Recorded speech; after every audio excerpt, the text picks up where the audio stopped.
After Captain Crunch. His name is Captain Cornelius Helius. And then this is the stenographer for the whole storyline. Did you guys read the storyline? No, I couldn't find it. Oh, I'll show it to you.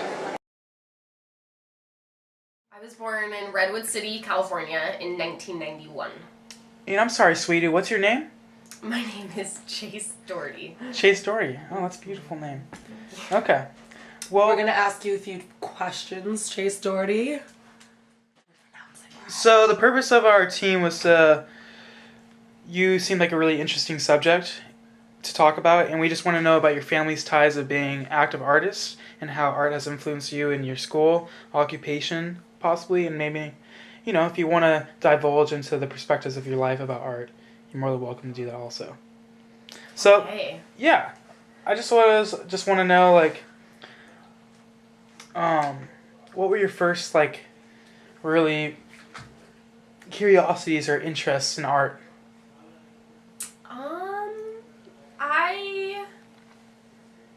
I guess it would stem back from my grandpa, who was an artist, and just being in that environment. I think that him being an artist made my mom become an artist, and just kind of being in a creative environment. My mom was always really creative and always doing watercolors outside, and I think that she just really wanted us to be creative, and my dad was in a kind of a similar way too. So yeah. How was your dad similar? He is an architect. Okay, so there's a lot of creativity in that. So he's a modern architect, and he has always worked for himself. So he has been drawing since he was 17. Okay. And he graduated from high school, and then he just left and trained himself. He never went to college. He just trained himself how to be able to draw, and he got his license, and he's just worked for himself his whole life. So. Okay. So, based on your family ties and everything like you just said, and that's what made you into art, made you interested in art? Yeah, I think just kind of just being around it. And then when I went to college, I went to Sonoma State, and I was undeclared when I went, and then I just always kind of had a feeling that I would be interested in art history, and I took one class, and I just knew that I loved it, and I loved the inclusion of history with philosophy and politics, and having it all be in this iconography of art, and I just thought that that was a really interesting subject. So what's your favorite time in art, as far as your favorite era, if you had to pick one? And if you don't, that's okay. I think well, my first 2 years I was really, really into the Renaissance. I was a huge Renaissance buff. I just thought how ornate everything was, and I just loved it. And then I went and studied abroad in Florence, which is the heart of the Renaissance, and I was there for 6 months, and I went to the University of the Arts there, and I think that I really loved it. And then when I got back, I had always really not liked modern art whatsoever, and I had this one professor who I just felt like I really got along with, and I just started loving modern art. And he's still a huge person in my life. I still email him all the time, so. Okay. So he's a professor there at Sonoma? Mm-hmm. And he was also, I was an intern at the University Art Gallery. Okay. And he was the curator and the director, so I knew him I did that for 3 years. And that's what you're kind of doing now, is curating, right? Mm-hmm. At a museum? What museum? It's the William Cannon Art Gallery in the Carlsbad Library. In Carlsbad Library? Mm-hmm. Okay, cool. Yeah. And how'd you get that job? Did you get that job right after school, or did you? No, I graduated in 2013, and I worked in San Francisco for a year at a gallery there, And then I moved down to San Diego, and I worked for an artist at an artist studio doing similar things, pretty much gallery aid stuff, introducing people to the art, leading them through it. And I also worked for the Museum of Contemporary Art in San Diego.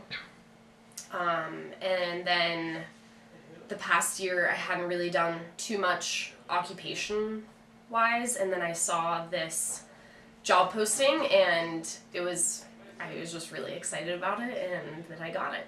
Wow. Congratulations. And other than like an occupation, do you practice like maybe a journal or a blog in art or anything like that in particular? Yes, I do. I have an art blog. You have an art blog? What's that called? It's called Art Talk Collective. Art Talk Collective? Okay. Yeah, tell us about it. Well, it's based on the premise of when I graduated. Well, okay. When you're an art history student, you go to museums and galleries with your classes, and everybody participates, and it's art historians and studio artists, and it just creates this really rich discussion area. And so when I graduated, I would still go to exhibitions, but there wasn't too many people to discuss everything with, so I would just write down little blurbs. So then I thought, wouldn't it be cool if, complete strangers did that and submitted it to the blog? So that's pretty much the premise of it. It's just trying to promote people to go to exhibitions and galleries and just participate in a non-academic sense, and just if you love art, to go to an exhibition and write a little review on it and what you liked, and then take a couple photos and submit it. So it's trying to create kind of a educational community, I guess. Okay. What gets you? I think just Would you there's say just so much variety, and there's just so many. I just love seeing what people's minds come up with and what they create and materialize out of these conceptions in their head, and the talent that they foster and practice. And it's just like any other art form, dance, music, whatever you're interested in. And just for me, the visual art practice of it, I just love reading artists' content and kind of the context of their work, and then seeing it and getting those emotional factors out of it. And that's what really gets me, is when I walk into a museum or a gallery and I see something that I really, really love, and it just is like you just can't stop staring at it, and it's like your back tingles, and and then when you read about it, it's just everything, I guess. But it's like the whole big picture of it. Yeah, that's awesome. So, if you weren't working in the arts, what would you do? As an occupation, or just on your free time, what would you do? That's a hard question, but... It's so hard. I don't know. I think... I did have a lot of free time in this past year. I kind of diverted, and I wasn't in the arts occupationally wise, and it was hard for me because I felt like there was something that was missing. And that's why I started the blog, was because I needed this creative outlet, I guess. And everybody in my family is a really huge visual artist. And I like doing visual art, but I was never it wasn't something that really spurned my attention. And writing was always something that I felt like that was it for me as a medium, I guess, writing. Sure. So would you consider yourself more of like a fan of art, or an artist, or more of a writer? I mean, I guess writing can be an art, but... I've never even really thought about that. I think that there's so many different kinds of ways that people are creative, and writing is one of them, definitely. So I guess I would, consider myself a writer then. Which is artistic in a sense. Which is artistic in a sense, yeah. And then, so you're talking about your family being more on the visual artist sides then? Mm-hmm. Okay. Yeah, everybody, my grandfather was, What's his name? his name is Kenneth Jackson, was Kenneth Jackson. He died a couple years ago, but he would use watercolor pencils and oil pencils, and he was really, he did so much of it when he retired. The last decade of his life, I have a lot of them. He did a lot of them. And then same thing with my mom. My mom was more into watercolors and charcoal, and then my dad just drafts, and Yeah, that's he's awesome. just a genius when it comes to buildings, I guess. Yeah, cool. Wait, no. Ask her who her like one greatest source of inspiration is. Oh yeah. Oh my god. Yeah. I think from a creative sense, I have two. I think from a creative sense, I would say my dad, because he always was just super, really supportive of everything creative that I've ever wanted to do. He told me that I didn't even have to go to college, that I could just make my life however I wanted it to be, and I didn't have to go to somebody's educational standards to do something that I loved to do. But I think in an occupational sense, especially since I got done with school, I would have to say my professor. His name was Michael Schweiger, just because he was so knowledgeable, and he was so kind, and he was so generous with his knowledge, and nothing felt, pompous or, in the art world. It's like sometimes it can get a little elitist in that sense. And he was just so free with all of his knowledge, and he just wanted people to learn, and that was the kind of person that I would want to turn into if I went on to graduate school and became a teacher, and that was the kind of educator I would have wanted to be. Cool. And might be. I don't know. Yeah. We'll see. Due to like the art world being pretty, not everyone being pompous, but it following around more of like the pompous, people. Is that a big influence to start your own blog?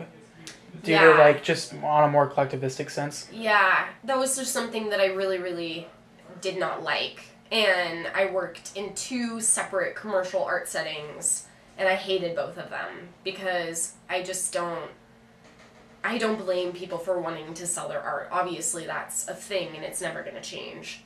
But I think that art has moved into more of a commercial sense, and they pay more attention to the commercial side of things, and I think that artists obviously want to get paid for what they do, but I think that it's playing too much into their actual artistic practice, and I just think that that's unfortunate. And one of the biggest reasons why I started the blog was for people to go out and participate and learn about art versus just purchasing a print online, and I think that that's a really, really cool source, but I don't think that that's what it's supposed to be about, and I just wanted to kind of promote, and I wanted people to have a space where they could write, where they just love art, and if they feel intimidated, that they have a space where they can feel like they can write and not be judged for it, and if they don't know a certain term,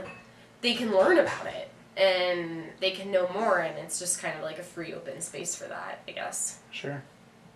Okay. Well, I think that concludes the interview. Great. Thank you so much. Thank you. Yeah. Awesome.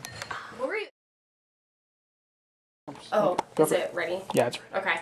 I got into when I fell in love with modern art, I fell in love with Frank Stella. And Is he from the new school? Or am I wrong? I actually don't know. He might be. I can't tell. It's totally possible. He might be. But basically his whole thing was he would paint all by hand, but they were all straight lines. So everything was super geometric. He also was really big on cutting his own canvases, so they were all geometric shapes. So they weren't squares or rectangles, which was also very, very prolific. So I kind of got into that whole thing. And then I started my own little, like, Frank Stella series, I guess. Wow.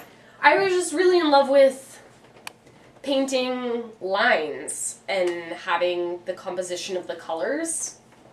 And so when I was in college, I, it's kind of a mixture of two of them, but it's Frank Stella and then Robert Motherwell, who is also another abstraction painter, and he would paint with house paints. And so I would go to Home Depot, I would ride my bike to Home Depot, and I would get samples of house paints, and that is what this is. So I would use house paint on canvas, and yep, that's pretty much it. And then I just kind of, I don't know, just went with it, I guess. I have a couple more, but I gave them away to my family. One of them is hanging in my sister's house. And then, Was it as a present?